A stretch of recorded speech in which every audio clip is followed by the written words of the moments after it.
Right. Well, welcome to the Black Podcast. We're so excited. It's Thursday.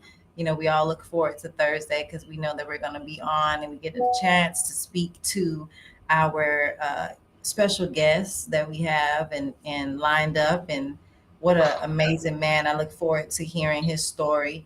Um, please make sure you're checking out our social media as well. Make sure that you are sharing. So wherever you're at, share. We don't want this just to be a show for you and for us. We want to make sure that those that are in your circle get an opportunity to hear the stories as well of our guests that we have. Brian, we ready or what? What do you think? We good? I think we good. We can go ahead and bring the gentleman forward sooner or later. But before we do, I want to stop because we got to the point where we kind of skate over who we are and what we do. And there may be new viewers that have come along since we've announced ourselves. So just ever so briefly, if you don't mind, Dr. Sherelle Nicole Oh, you put my Hobson. whole government name out there? Yeah, let Wow. people know who are you and what do you do, and like what brought you to the podcast and the seat that you're in. All right. Well, everybody knows me as Dr. Hobson. Family know me as Nikki and some other names that we're not going to talk about. But I am the creator of Win with Why, and I'm a mental and performance training for athletes. I do mental and performance training for athletes and coaches to help change the the perspective of young black men within athletics. And I've been doing that my entire life, right? So I've been in the athletic space, working in education for 17 years. And so I just found that need.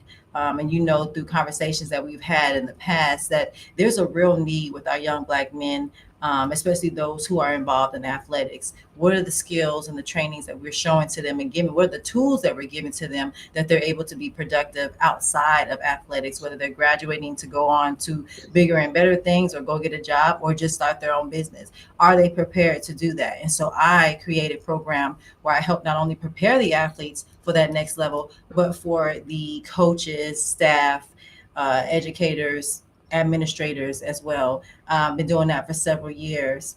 Had an opportunity to link up with you, and as I mentioned earlier, we had conversations on the phone about what are some of the challenges of our young black men, and that's how Brian and I met.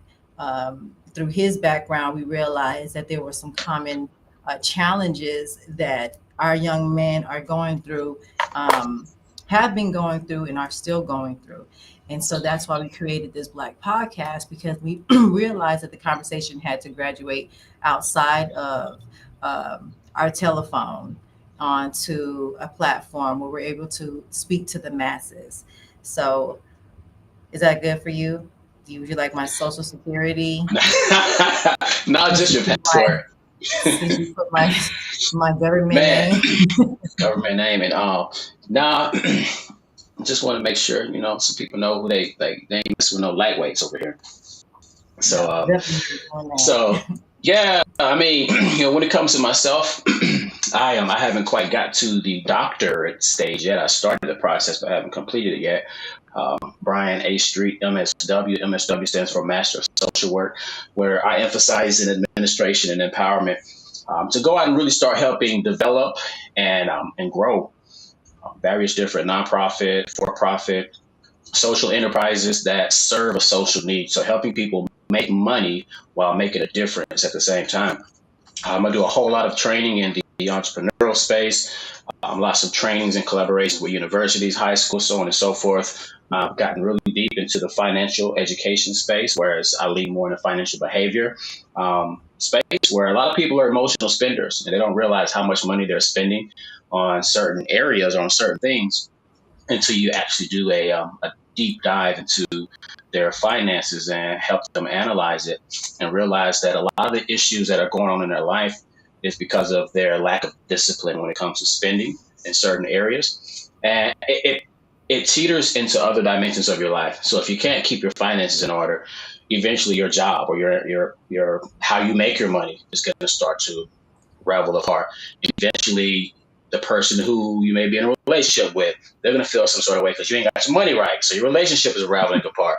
And then It you're going to be definitely. getting all in your feelings. You're getting all in your feelings because of how they're acting. And now your emotional state is getting unraveled. And then your mental state. And then like it all plays in together.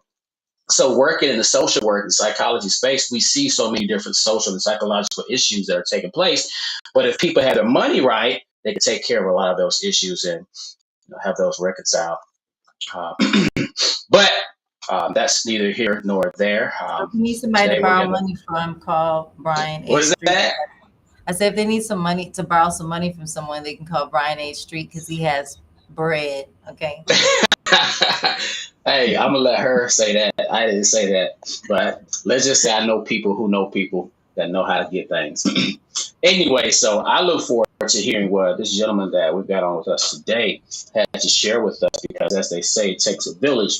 The more of us that are able to link arms together and help connect one another to the resources, the more of us can come up and help those in our immediate environment. So, off that note, without further ado, we bring to you Randy Hazelton. How's it going, my brother? It's good, man. Thank you so much for having me. I am pleased to be on your platform. Man, we're pleased to Absolutely. have you. Yes, absolutely. Well, we're going to dive right into it because we want to make sure that we respect your time. Um, so we know that behind every story or every glory is a story. And so before we start talking about what you're doing right now and how perfect your life is looking, tell us a little bit of background of your family. What was the dynamics of your family? How did you grow up? Where are you from? What does that look like? Like, what did that look like for you? Yeah, so I grew up military, actually. So I moved around a lot. I never lived anywhere more than 2 years until I went to college. So I lived literally in every state between New Jersey and Florida, except for Delaware and Maryland, Kansas, Korea, Germany. I had a very nomadic upbringing. So like home was always steady. I got lucky in the sense that my parents were kind of there and poured in with love and support, that kind of thing. But the everything outside of that was always changing, and so I kind of came up in with that background. Wow, well, we definitely have that in common. I was a military brat. Uh, Yeah, Dr. Hobson, she had to deal with the whole military upbringing as well. I say got to deal with.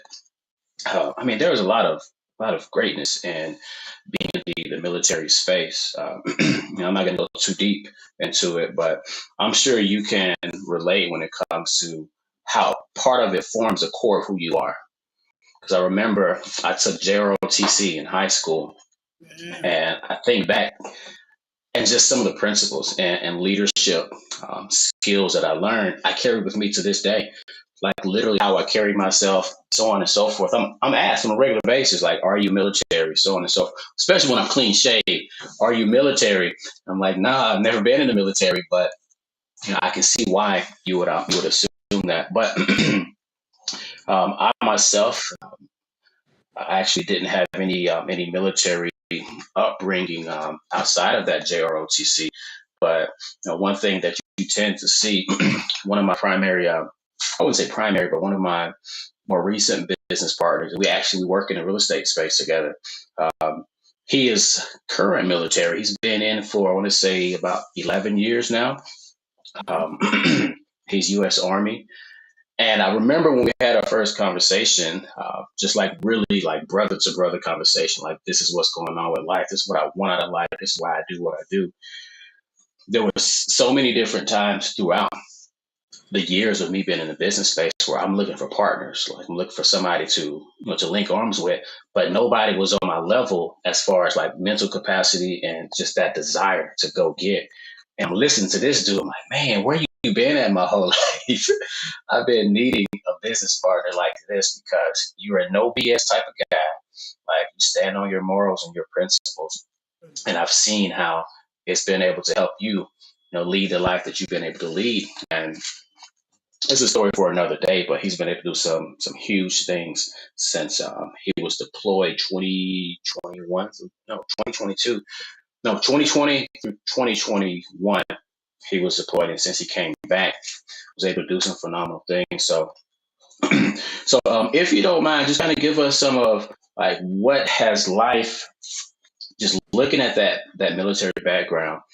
What are some of the things that you feel it molded you to be, or some of the things that molded you to take on in life as it pertains to getting into athletics, as it pertains to various different projects you may have been involved yourself in, so on and so forth, leading through those high school years, collegiate years, so on and so forth. So, what are some of the things you would say have been influenced by that military background? Yeah, man, and I certainly got a lot. And shout out to anybody that served. I mean, it's such not for all of us, but those that do, we certainly appreciate and respect y'all. I've gotten a lot of. I mean, my father was the one that joined the military. He joined the army, and he was. I mean, he was really kind of molded for that type of life. A very regimented man, very kind of disciplined. We had kind of high expectations, Mm-hmm. and really didn't believe in cutting any corners. He wasn't having anything not kind of meeting the standard, just like in the military, because there's a lot of consequence when things go wrong in military or in war. So they can't afford for things to fall short in terms of performance. So that was kind of instilled in terms of how we did anything from chores to schoolwork to extracurricular. The expectation was that if you're going to do something, you got to do it right. So I would say that was pretty big for me. Another one, because of all the movement and change, was adaptability, particularly with people, because you're moving around and having to essentially kind of figure out how to assimilate into new communities or new schools or new friend groups. Mm-hmm. So you learn how to kind of adapt and also deal with a bunch of different types of people, which is what life is about if you're leaning into it and trying to move around and advance and that kind of thing. So I became real adaptable in that respect. And then I think lastly, it was for me, and part of this is my personality, but for me, because there was a lot of movement and there wasn't, things were always changing outside of the home. Family became a very important value, and then kind of being comfortable sitting in myself and developing my own Mm-hmm. self-awareness, because I was one of the only constants when life is moving around. And I think self-awareness is just critically important in It's so all true. aspects of life. I mean, it's like it's just essential. And so that was another one that type of life and movement kind of made for me. Man, all right. So I'm gonna hit you with a 1, 2, 3 punch. You can Okay. take as much time as you need in each area, but all three of these areas are so critically important for various different reasons. So self awareness being one, the importance of self awareness, um, your background being able to help you understand, immerse yourself in, and be competent in various different settings, with various different, types of people, culture, so on and so forth. And then third, like being able to deal with family that is not in the same headspace, that don't understand your path, that don't understand, the things that you're needing to do. So if you can kind of like you can take them however in whichever order you desire, but I think those are three critical areas that a lot of people need to hear about. Because when you can learn to do those successfully, that's when you start to see your life transform in the direction you desire. Yeah. All right, so I'll just take them in order. So self awareness for me, if you're asking why that's important, it's really important to know not only like who you are and what your values are, but also where you shine and where you don't. Like if you put Michael Jordan on some ice skates, it's not gonna matter much, right? So like Mm-mm. part of what is really important is getting in touch with all those aspects of you, the ones where you like 10 out of 10 and the ones where you are not, so that it's easier for you to set yourself up for success and move towards things that you're likely to do well, and also either avoid or bring in folks that complement the areas Exactly. that you aren't strong in. We don't have to be great at everything. Nobody is, but a lot of us want to be or be seen as that, and oftentimes that can cause that can get bumpy, that can get tough, right? So I think one of it is kind of knowing yourself and knowing where to place yourself so that you can realize the best outcome. I think the other, which might take time to kind of refine, but is understanding like your personal values, because enjoying life to me is in part where you place yourself and how that aligns with what matters to you. So getting Exactly. in touch with that just makes the ride along the way, less bumpy, more enjoyable, and that's just kind of the way I want to move through. I want to move through it, and so for those things, it's both getting the results that you want by placing yourself in situations where what you bring adds a lot of value, and then also knowing what matters to you so that you're enjoying all those spaces and all those relationships and all those circumstances along the way. So that's kind of why the self-awareness piece for me is really important.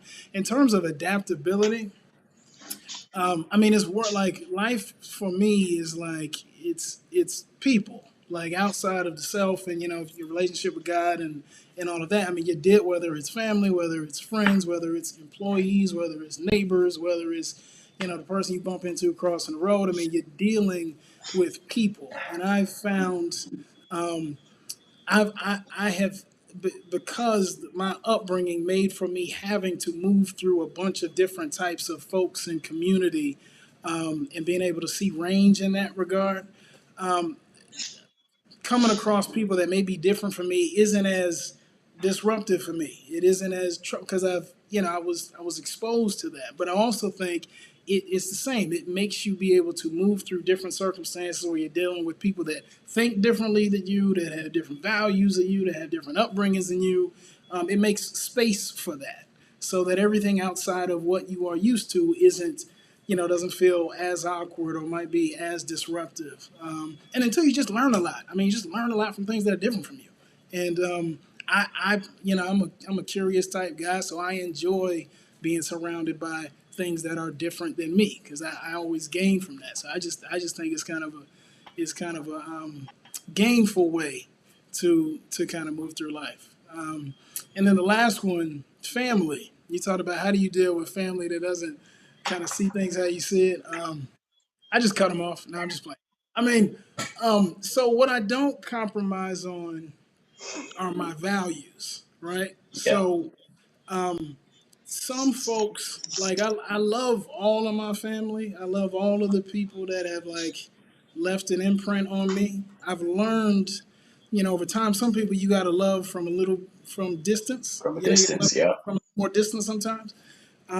Because again, when it gets closer in closer proximity, when the values are disrupted, I feel like the quality of life is disrupted, and I'm pretty particular about that. So I lead with like heart and love, but in terms of the more close and intimate relationships, it's important for me that we are more aligned in our values. Yes. That's real. You know how they say, just because you're related doesn't mean you're family. Sometimes some family you have to love from a distance, and some family I got to cut you off until X number of years, and you got your act together. And Yeah, then you find people that are no blood relation at all, but it's like, man, we were meant to be linked. We were meant to be, yeah, kicking it on a regular basis. We help each other grow. Just talking to you helps me come up with ideas, so on and so forth. So yeah, man. Sometimes you gotta get the family to a distance so you can really get along the distance that you truly desire to get on.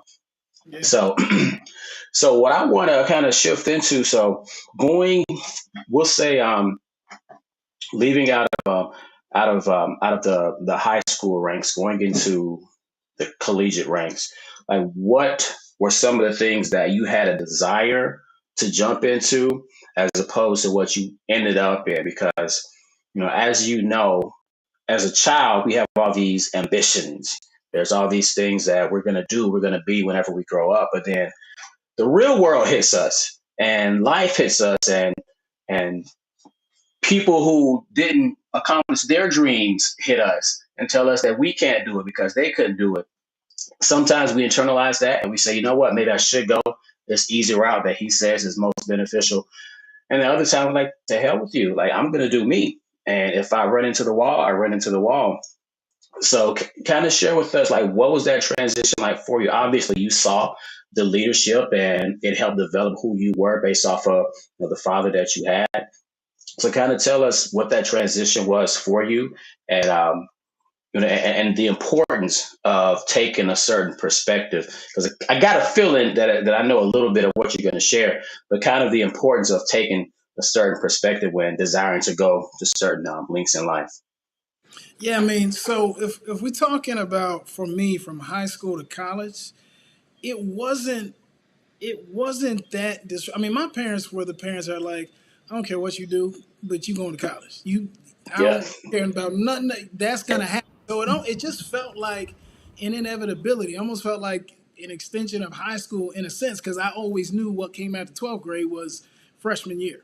So I was just, in terms of habits and studying and all, like I was already there were expectations placed on me for that. Now, being away from home and like all your peers, I got to explore like that social side a whole lot more. Probably too much, but it wasn't a difficult transition because so much groundwork had been laid, and I had figured out how to learn and how to receive and use information. So that part wasn't hard. Now, going from college to the workforce, and if you want me to pause, I mean I don't want to get too far ahead, but there was more disruption going from college to the workforce. I went to an HBCU. I went to Hampton. Shout out to Hampton. And then went and worked for big Fortune 500 company with nobody from Hampton. Nobody looked like people from Hampton, and that was a bit of a shell shock because I was coming from an environment that was a lot more like me, going to one that was far different. It was a cultural shell shock. The work wasn't difficult. It was the fitting in part that kind of like I couldn't get comfortable in, and which is what ultimately made me leave and jump into the entrepreneurial route, which was also a level of shell shock because checks ain't coming every 2 weeks unless you making them. Mm. So that part was really the most disruptive, and the greatest education I got was figuring out how to go from ground zero to something that could support my life, and then I could build on and spread my way. I mean, that was the biggest turbulence I had experienced in my life. Yeah, man. Man, we can definitely dive down some rabbit holes speaking on that front. But I'm going to turn the mic back over to Dr. Hobson. Um, yeah, I'm getting to know some good things about this fella here. So I'm going to let you do some I, questioning. So, I can hear a little bit what was going on, and yeah. I probably missed some of it, but I know that we were talking about how, or you spoke how you were growing up in the military, and there's certain things that we learn from that space. I know for me was just how to adapt. So people are always like, hey, well, when you moved over here, how was it for you? It's like I adapt everywhere I go, right? Just learn how to just make things happen. How much of that do you feel like you apply to um, just that daily grind? You talked about just being an entrepreneur where there's not that daily check coming in or that consistency of finances. Do you feel like there were some things that was poured into you that helped to help you to kind of move around and adapt to like your people, the relationships? Like, how was that for you in that space? Yeah, I mean, so how much of that did I apply? Like all of it, because I felt like the ground was always shaking underneath my feet, trying to figure out how to like build a business and steady it. Um, so in terms of being able to move in the moment or move with the new whatever it is you're confronted with, like all day long, and still today, even though I'm 15 years in and things, we got a lot more foundation now, of course, than we did when we started. But starting out, not knowing a lot about what I was going into, and then the challenges I would face, it was all about adapting to that and pausing and being able to zoom out and think about what's the next best thing I can do right now. Or when I just like when I moved around, it's like who what community am I in and what kind of activities are they involved in. But it's about taking in what you're met with and thinking through what are the next best steps. But all of that kind of adaptability, I carried it with me, and I don't. If you're not adaptable, starting something new, I don't know what to tell you. It's going to be a rough ride because it's just a lot of unforeseen and unexpected things. So I applied all of that. I mean, that was critical for me.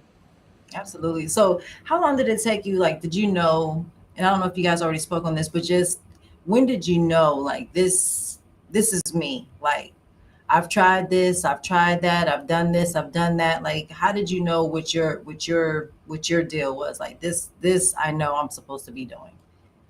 Um, so in terms of getting into business, I was always curious about it, even as a young kid. Like I would always, I was the kid that like went and bought blow pops at Costco and sold them for a quarter in the school and like all of that kind of stuff. So I was always kind of enterprising in that. But I think when it was like absolutely clear to me that I needed to do my own thing is the way that I felt working in a larger company. Um, I just I just didn't want to wake up and feel that way every day. Like it just didn't feel like that was for me. I was uncomfortable. It was I didn't connect to the work we were doing. So a lot of it came from not wanting to do that and kind of being in touch with the part of me that says, I mean, the kind of person you are, you really need to do your own thing. And then that natural attraction, the business that I always had, is what said, all right, I'm going to be an entrepreneur. And I tried different things. I mean, I got into real estate early. I was promoting parties for a point in time. I mean, I tried different things. I think I landed on restaurants Mm, because after I left corporate America, I was also kind of buying and selling real estate on the side, and okay. it was a time when the market was doing pretty good. Like, so it wasn't hard to flip real estate, and was doing that, and it stacked up some money in addition to what I was saving for corporate America. And I left corporate America, and I had this savings left over, and I wasn't doing anything for like 6 months after It's leaving. kind of chopping up a little bit. Uh So, oh, okay, go ahead. is this better? Yeah, yeah. Okay. So there was a point in time, there was about 6 months after leaving corporate America that I really wasn't doing anything. It wasn't making any money. I was just kind of hanging out like a 20 something in Atlanta, all that. Um, Whoa. right. But what is happening You too, like 20 something in Atlanta and no money coming in? yeah, that's Like, tough. not a good look. Yeah. That's tough. But what was happening was my savings was being depleted. And there was a point where it's like, all right, Randy, you need to figure something out before it's too late. You're up against the wall. So me and a friend that I went to school with who was kind of feeling the same way I was about his work, pooled our money, said, what can we do? And we used to hang out so much in restaurants and lounges that we just kind of thought we could do that. So it wasn't really poetic. It was just something that we thought we could do. And so we just went after it. Now, I'm not recommending that approach. I think people should like do your homework and study up, like figure, like get smart on what you want to do. But we just jumped out there because we thought it was something that we could easily understand and that we could draw people to. And so it was more about business at that time than restaurants. Mm, Yeah. yeah. And I think that's, a space too, even for myself. And I know Brian has probably spoke on this earlier, but, um, when you are going in that space of, I was in education, I was saying earlier, for 17 years. And so you get used to, or even the people I'm around, those teachers, oh, they stand up and they wear it proud. I've been teaching for 45 years and I've been teaching for 72 years. And it's like, I'm not doing this stuff for that long. Like, this is no way. Like, I can see the consistent check is cool and maybe the summertime and the spring break, but I cannot continue to sit in this classroom and do the same thing for another year. And so when it is time to make that transition, you do have, it's always with us, of course, money, because you're like, okay, I have this great idea, I know it's going to work. I pray that the right people are to be in my life that are going to help move it, make it, move it and shake it. But at the same time, I'm like, man, that money is not coming in. At any point, do you feel like, was that discouraging for you when it's like, okay, I'm not making the money I used to? How did you keep yourself I guess, focused or motivated on like, okay, no, I can't go back because it's always easy to go back. It's like, oh, I could just let me just go get an application, fill it out, and go clock back in, and that way at least I know I get a check. What kept you motivated in that space to say like, no, I got to stay the course? Um, Gosh, so was it discouraging? Absolutely, like absolutely. What kept me motivated was even in the toughest times, and like it got tough. I mean, I ended up going through personal bankruptcy, like the whole thing. So I mean, it was really tough, but I was still more satisfied and like gratified doing my own thing and figuring it out than I was in that environment. I mean, think about that. Like all the insurance, the company car, the paycheck, all of that, and and then you fast forward, I'm going through bankruptcy, the whole deal, and I still would rather be doing that. Because it was mine, and I knew if given enough time, I'll figure it out. So part Yeah. of it is kind of like knowing what you're made of and believing in yourself and like Hmm. believing what you're trying to do and just being Hmm. relentless about it. And whatever we call that, passion, spirit, whatever, that's what kept me going. Yeah. I just had a very strong relationship with it and belief in it. But yeah, it got tough. I mean, it got real. Yeah, Absolutely. and another thing, like when you're in that space, I mean, Brian, but when you're in that space, you do have that noisy negatives, right? You still have those people that are like, man, you should have just went back. You going through all this stuff.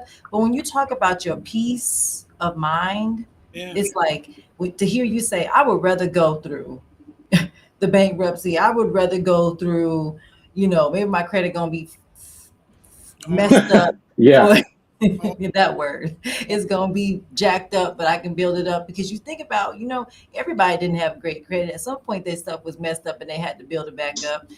So but when you choose your peace, like you got to get to some point in life where you're like, this is it.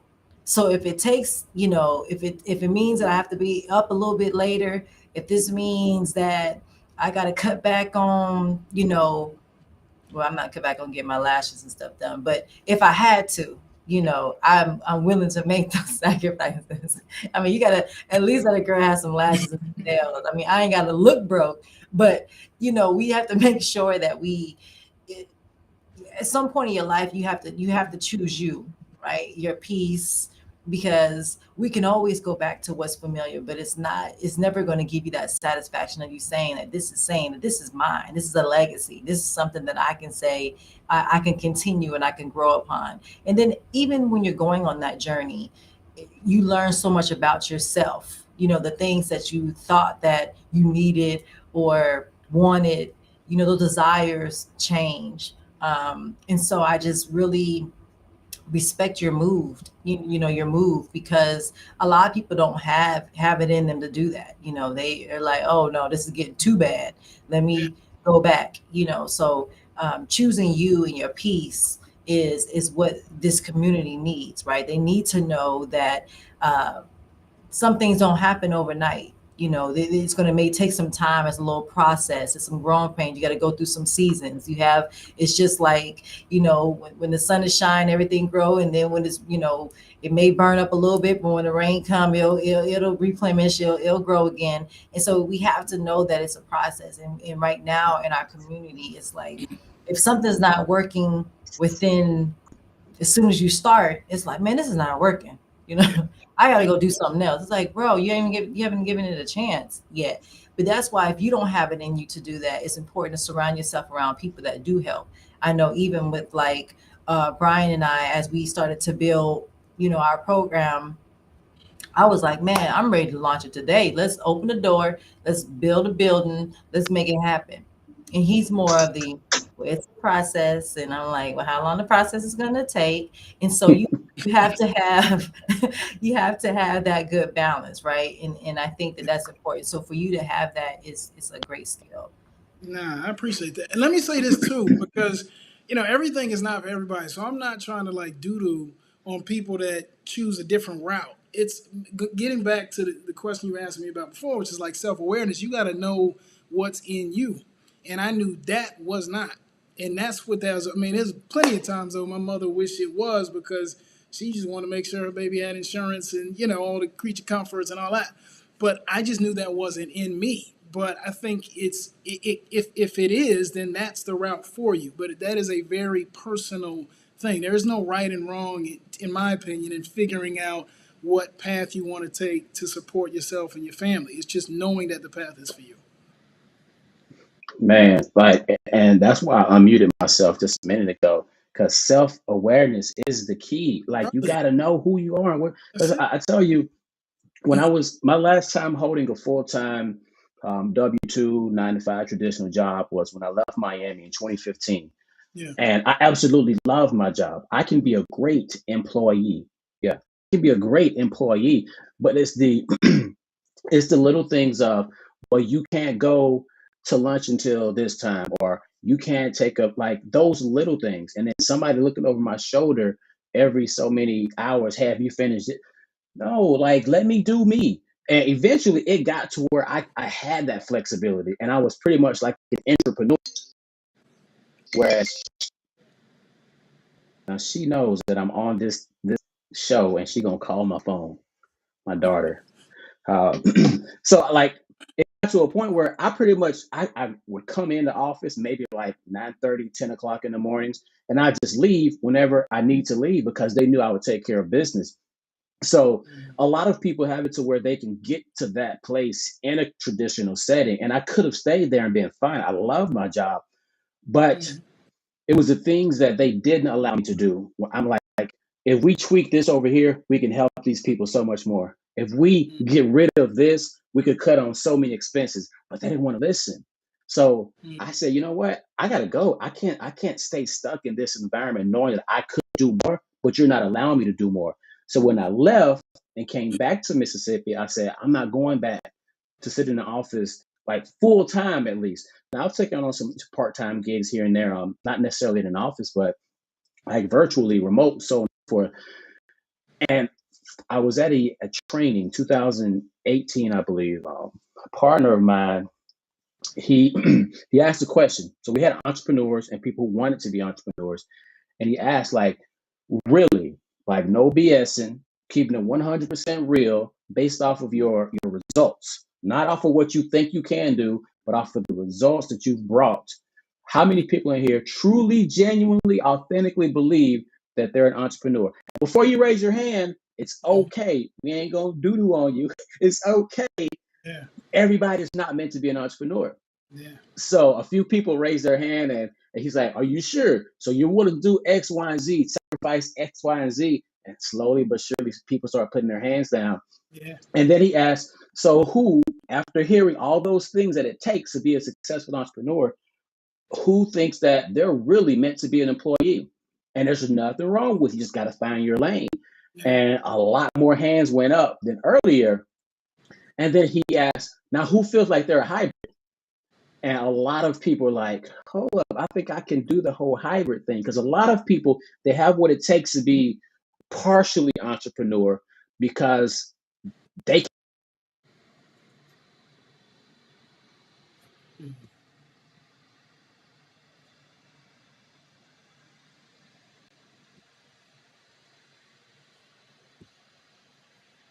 Wait, Brian, I can't hear you.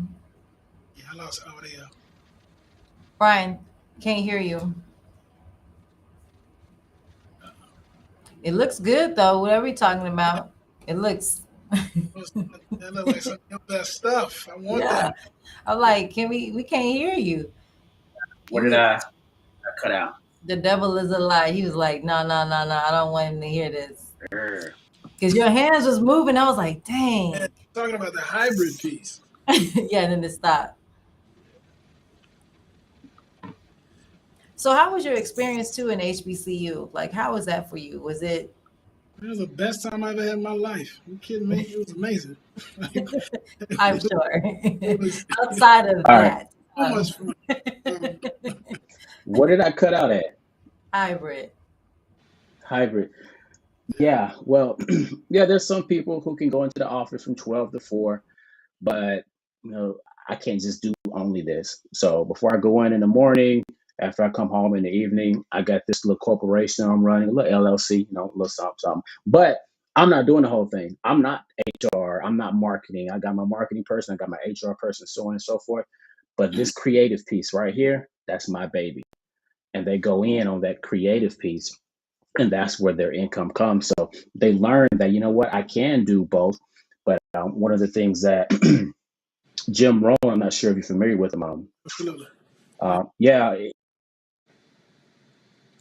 Don't try and quit your full time until you at least are generating double in your side gig, your part time, or whatever you want to call your business, until you're able to generate at least double what you're generating in your part time. And that's one of the things that I like to aim to pour into a lot of the entrepreneurs that I train is don't get all fancy out here thinking that just because you call yourself an entrepreneur, you got to jump in head first because you can really screw yourself over if you do that. And Yeah. I know from experience. Yeah. 100%. 100%. That is absolutely the case. I mean, and just tying it up, it's just a self awareness. Like, be real with yourself. You know what you can do, what you can do, what you want to do, and what you don't want to do. And the sooner you're serious about that, the quicker you can get the pieces put together to where you can focus on what it is that's meant for you. Yeah. Yeah. 100%. I cannot, I mean, you just cannot stress that enough how important self awareness is, both in positioning yourself for success, but also enjoying the ride along the way. Like I said, going through the worst of it, I still want to be doing that. I still want to be doing that. And it just makes waking up every day feel different. Absolutely. Uh, That's something that people can never put a price on. They can't pay you enough to have your peace, and Yep. when you think about a place, you're like, look, there's nothing you can pay me. Now you could pay me, but Yeah. there's no price tag. So now fast forwarding to what you're doing right now, um, what is your main, I'm not, maybe not your main, but what are I know you named before a couple of different businesses and something that you had dipped in. So are you currently having, do you have several businesses that you're doing? Do you have one that you focus on? What is the space that you're in right now?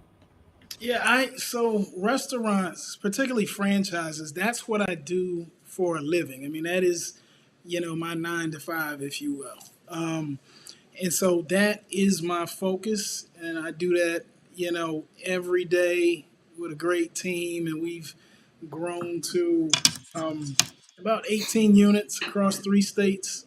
So that's the primary business. I've gotten into some venture investing, which is really fun. And as a, I've spent a lot of time as a franchisee, which means I go, I'm not a McDonald's franchise. I'm just using that as an example. I'll go to McDonald's, say, hey, I want to operate at McDonald's, and they'll give me the rights, and I pay them a royalty. Well, I've gotten on the other side of that equation to build the next McDonald's. I humbly think, but it's not like a McDonald's competitor. But I'm building my own brand to ultimately franchise that out, and I'm really enjoying that process and look forward to that. Um, I think franchising is really important and is something that is undersold, particularly to our community. I mean, there's a lot of entrepreneurial energy in the Black community, which is phenomenal.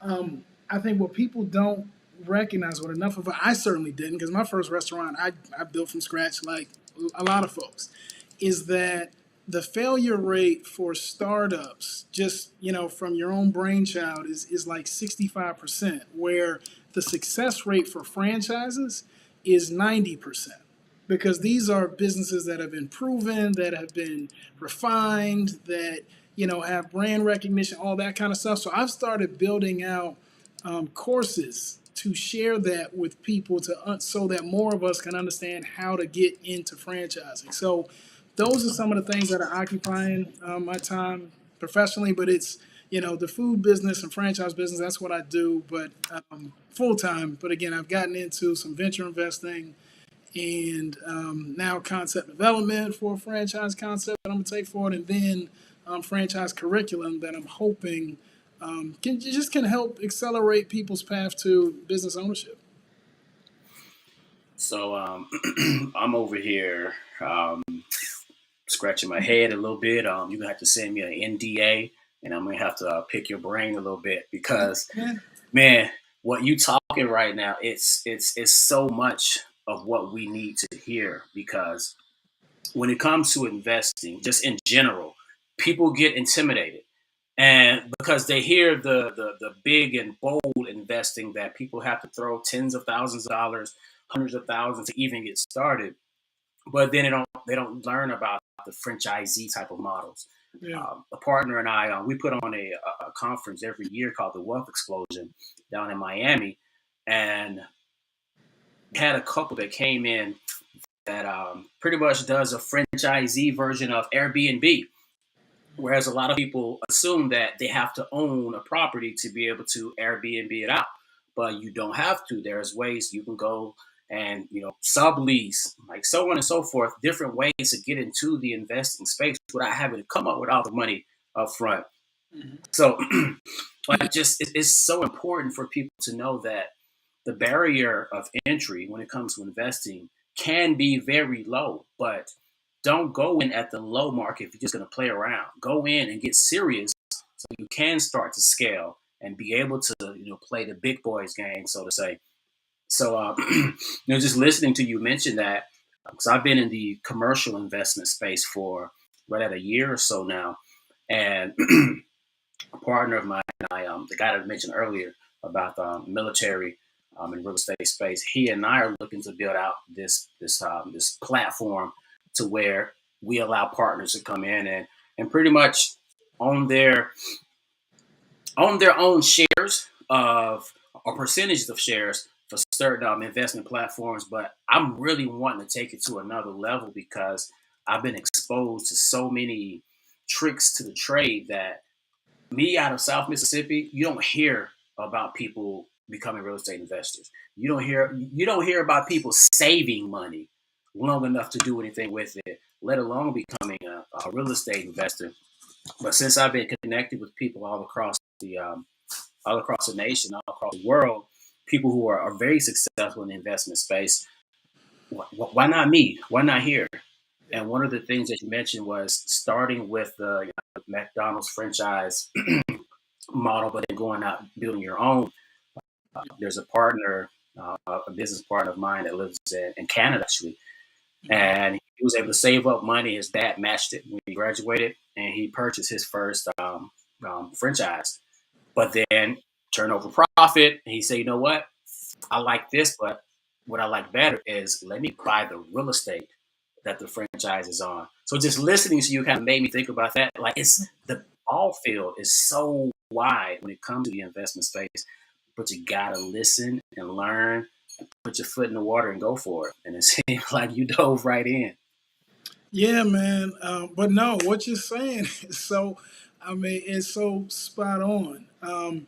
But to the last point you made is like doing the homework. Like part of the reason I'm building my own franchise is because I operate 10 different franchise brands across, like I've put in time to kind of understand the system. So Hmm. learn it, but it is there, like the information is there for you, and whatever you're interested in is also there for you, even whether it's franchise or I mean, there is a franchise for any business interest that you can imagine. So it's all there to be kind of learned and explored and and leveraged if you like. So That's real. I was about to dig deeper into that, but man, like that's why we have Black podcasts because this is great. like most people don't get this information, and we this is free game. Now, Yeah, obviously, if you get some consultancy, you have to come out your pocket a little bit, but I mean, this is business. But we have access. Some people won't even know to reach out to ask for more information if they didn't hear it here. yeah, So, yeah, yeah. Dr. Hobson changing setting on us, teleport to the office. But It's like that. I like yeah, see me fooling around. I'm like, because the wall is like making me feel weird. But my office is not decorated the way I want. So all right, so I'm kind of throw a curveball, Dr. Hobson. So your dad has been in the entrepreneurial space for a hot minute. So listening to some of what he shared here today, like has it given you like a wider eye or a different perspective on investing, entrepreneurship, so on and so forth? like yeah, I think we talked about this a while back, but watching my father, he did like 26 or 7 years in the military, but he always had his own business. So I would watch him go to work in his army uniform and then come home, change, fix up a car and sell it. And I remember, man, we bought that car for $2,000. My dad just sold it for 59.95. So like I started knowing then, like, man, I can flip like that. And so I would go to the auctions and then I would see him, continue to be in the army and then have like, apartment complexes. And we would go, and back then you knock on each door and ask for the rent. And I remember he used to always, it was like mostly a Hispanic culture. And my dad, we used to go and knock on the door and ask for rento. And I was like, that's not Spanish, right? Like, just because you put an O on the end doesn't make it, doesn't make you bilingual, bro. But but just being in that space, for me, I thought at the time when I was younger, yes, he's a superhero, but I just thought that was a way of life. Like you always had other things you had to do. You had this that you're good at, but you had this that you're great at, and so um it wasn't until I got older that I realized like entrepreneurship is really a gift, right? We all have some gifts and talents. Some people need to have their own business. Some people need to have franchises. Some people need to go and clock in, right? And as I learned about myself, I'm like, I'm definitely not a clock in, clock out. But having that model in your home, to see, of course, he doesn't speak on when the money wasn't coming in, right? Until now, as an older person, as I'm older now, our conversations change. We'll be like, man, I sold 2 cars this week. And then I'll talk to him the following week and he'll be like, man, just sold 5 of them in a row, back to back, So I knew in a business it goes up and down, right? But you don't really know until you experience it for yourself. And so, I got into like the personal training space and that was all great. I love doing that, but that was just way too inconsistent for me. People only want to work out in the summer and birthdays. So I was like, that's wasting too much of my time. But yes, I would say definitely it does help to shape and mold your mind, and help you to expand on just your own gifts. And we talked about that earlier when Mr. Randy was said that you can go start doing something and realize another gift or talent on the way to doing something else. You realize, man, I really love, you went from real estate to now you love doing franchise. So it just something always about that space of your journey that you learn so much about yourself and other gifts and talents that you have. And I remember having Brian, when you and I first met, I was saying, well, I like to speak, but I like to write, but I also like to train and I like to mentor, and I gotta choose one, right? And so I remember Brian's mentor as well, Chris, was told me, he's like, why do you have to choose one? It's like, Okay, that part. well, because I'm all over the place. He's like, well, figure out how to put it together. I'm like, well, I don't know. That's why I got you. So like, I just think that that's important, to embrace all the talents and gifts that you have. But you do want to eventually get to the place where it's like, man, this is this one thing that I love. This is attached to my purpose in my life. And then you got your other things that you're good at and the other things that you could be great at. But um, I've always thought different, and I've always either attracted people that think like me in the entrepreneur space, or I have my other group of friends where they are 9 to 5 people, and so I learned that it can be very overwhelming even in relationships, friendships, when you're having these conversations, you're constantly telling somebody about, have you ever thought about? And they're like, no, like, I don't want to do that. And so you have to be all right, okay, with people, everybody don't think like that. Now, us three might sit at a table and come up with $1 billion idea. And that's what we want to do. And that might be fun, and, but um, I really feel like just being in that space and kind of seeing how my dad moved and shaped. Now, we never went without anything. So I never saw that part, but it definitely is something that being in that environment, and just seeing my father, I think even with the military, what really helped him, because we were from New Jersey, is that he learned how to adapt um, and hold conversation in all rooms, Mhm. so Hispanic, white, like, he just sent me a picture. I'm at the Capitol. It looked like, I don't, ain't nobody looked like him. Like, I'm like, who are these people? But he'll also call in the next hour and say, turn ESPN. I just got me some floor tickets to the Lakers. Like it's just like how you meeting these people. So that's one thing I feel like he learned definitely in the military that helped him to like adapt to other people, how to hold conversations, how to, and so I learned that skill because I was more like my mother. My mother's more black and white. But my father's more the customer service. Hey, how y'all doing? And he, my mom is like, if I don't already know you, I'm good on that, But so I had to learn to be more in that space of, going and meeting other people and be able to speak in different rooms and build different relationships. So I just think that it's amazing that you had that journey of being in the military for the amount of time that you had and was still able to know that there's something outside of military because I know from people that you probably went in with, once they get into that system, that's all they know. Mhm. And so the fact that people are able to move around and find their other talents, I feel like that's just amazing. And I'm so glad that you stayed obedient and stayed the course. Because it is people like you that are going to continue to change our community. There's people like you and young men that are watching here that need to know that it's a process and that you're going to lose some things and you have to be willing to sacrifice to get the things that you want. If you're not willing to make those sacrifices, then you don't want it bad enough. And so I really appreciate you being a model for that. No, well, I Oh, appreciate that, man. I do appreciate that, and I mean, y'all just having a platform where the intention is, like you said, to give free game that our community can benefit from. So, I really appreciate y'all for for the platform and intention around this. Absolutely. and one thing that you mentioned, as far as, I mean, you mentioned it, and then Dr. Hobson kind of came back in on the back end, is like having talents in various different spaces, but not only doing one thing, making those things fit together. So you mentioned the real estate, the franchisee, so on and so forth. But you know what? Let me make this course to teach other people how to do it. Yeah, So a lot of times we think, okay, I'm good at training. Well, you know what? Let me teach other people. Let me write this course to teach other people how to be good at training.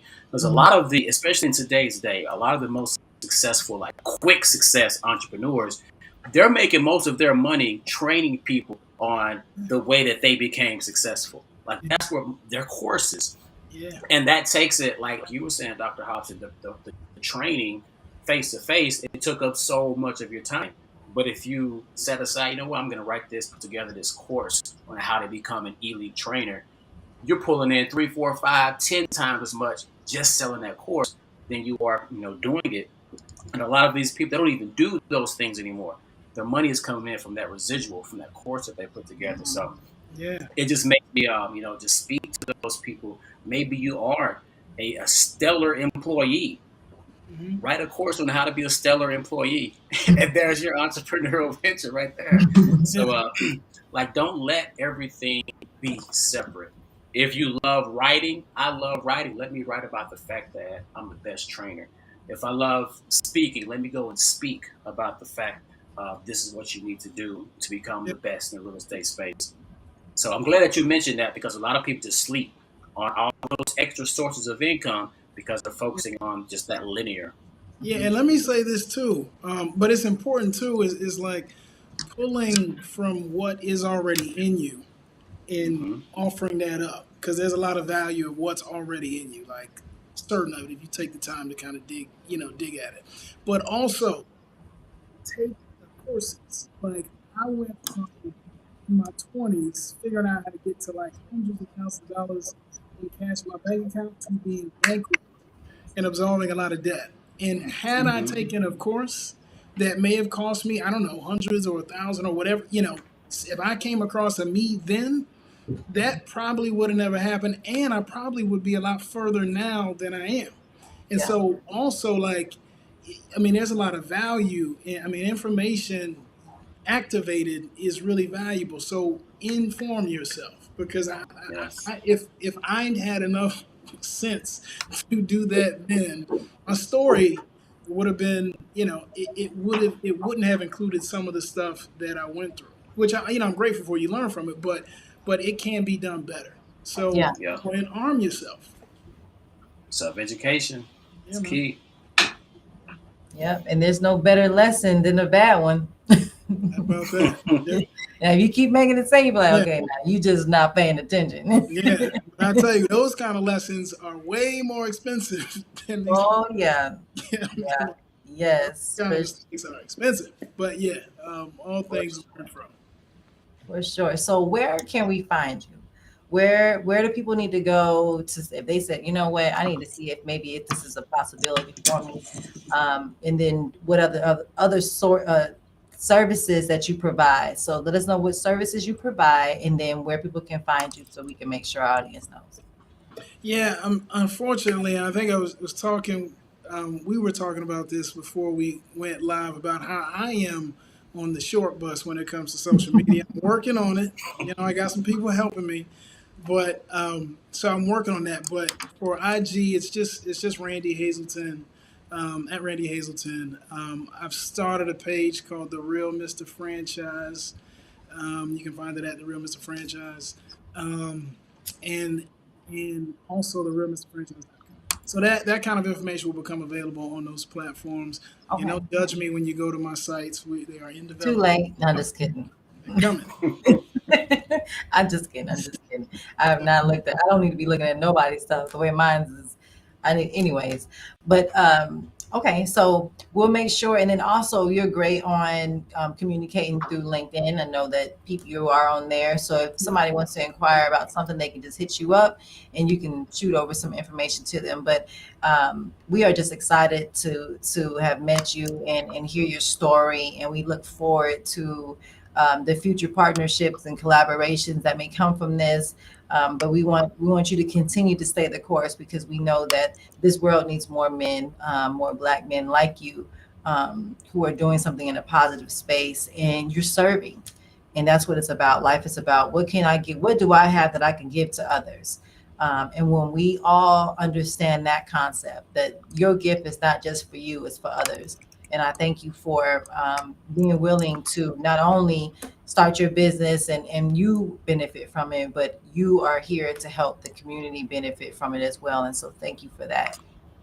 No, for sure. You are very welcome. And again, I know I've said it many times, but I really salute and respect and appreciate y'all for this platform and intention of helping educate our folks. And so you keep doing the work that you're doing and pulling on other, men and women that have value to give to our community. It's really important. If We there's anything will. you do to help, whatever, we're connected now, so don't hesitate. But this has been a Oh lot. yeah, we're family. Yeah, Oh, been a yeah. lot of fun. Great meeting Brian y'all. are like twins, and then I'm just like like the friend, or I can be like the You big sis. You homegirl. big sis. I Yeah, mean, I don't know. I don't know if I need to stand in the middle of y'all or, We but figure it out. let's stay connected either way, whatever it is. Let's stay connected. absolutely. Yeah, Well, thank you again. Now, thank y'all. for sure.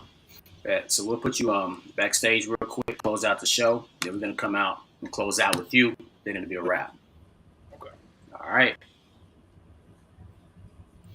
And another I don't one. know why I keep getting all these people with bald heads. This is the last couple of people with bald heads. I'm like, what is this? This is like I see one picture and then it's like they got an afro and then I see them like, oh man. But I really enjoyed it. I mean, just hearing his journey, I think that's important. And I love that his vulnerability, to share this is what he went through. This is what he had to lose to gain. And I think that we need to hear more stories about that. People don't want to talk about because to some, it looked at as embarrassing or failure, but we have to learn to embrace those places because that's what's going to make us stronger. That's what's going to make us better for each other and for ourselves. So I really appreciate him, you know, going all in and letting Yep. us know what his journey really Yeah. looked. And that's it. Like we can't sugarcoat the road to success because if we continue to do it, people gonna be deleting themselves because they think something wrong with them. No, it's Mm-hmm. not you. This is the journey. This is part of the process. Yep. But we got to continue to be vulnerable enough to let people know, yeah, you know what? I may have 3 academic degrees and partner with all these universities, but before I got any of those, I got kicked out of school. I was a flunky. Like Mm-hmm. people have to know those things so that they can relate and realize, dang, well, I guess if he came back, my situation ain't that bad. Mm-hmm. So, so that's it. Yeah, I appreciate him sharing so much because it's just like there's nothing new under the sun. It's just repackaged and delivered in different ways. But when you get a hold of it, like man, gotta take action. Gotta Gotta take take action. now, Yeah. So immediately. for sure. So, ladies and gents, we're gonna be back keeping this show rolling. It's been over 2.5. Goodness gracious, time flies. August the 5th of 2020, our first episode. So we're gonna keep on keeping it coming, guys. So y'all stay tuned. We're gonna be. These are my intentions, at least, of putting out some small clips from some of our episodes through our social media in the upcoming weeks and months, because it's just too much good information to More not weeks than continuously put months, out right? there. Yeah, yeah. So I kind of keep it a little flexible. Keep it a little flexible. I want to be too Yeah, I don't want big to a be like promise. weeks, months, Yeah, years. exactly. Anyways, y'all keep on keep coming back. Check us out at wearehsba.com. You Yes. can see some of the things that we're doing in the academic space.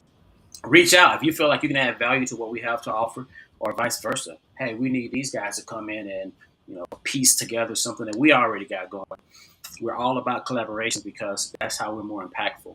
There's power in numbers. So definitely check us out there. And keep coming back to join us here. You'll see a link, I think, at the top of the webpage to our YouTube channel. We don't have all of our episodes still available, but you click on the live link and you can see a lot of our previous episodes. But we will be hiding some of those as we start to pull them out, clip them into podcast form, and throw them into social media. So, Yes. off that note, guys, thank you, Dr. Hobson, for killing it as always. And thank all the viewers for being here with us. We shall see Absolutely. you on the flip side.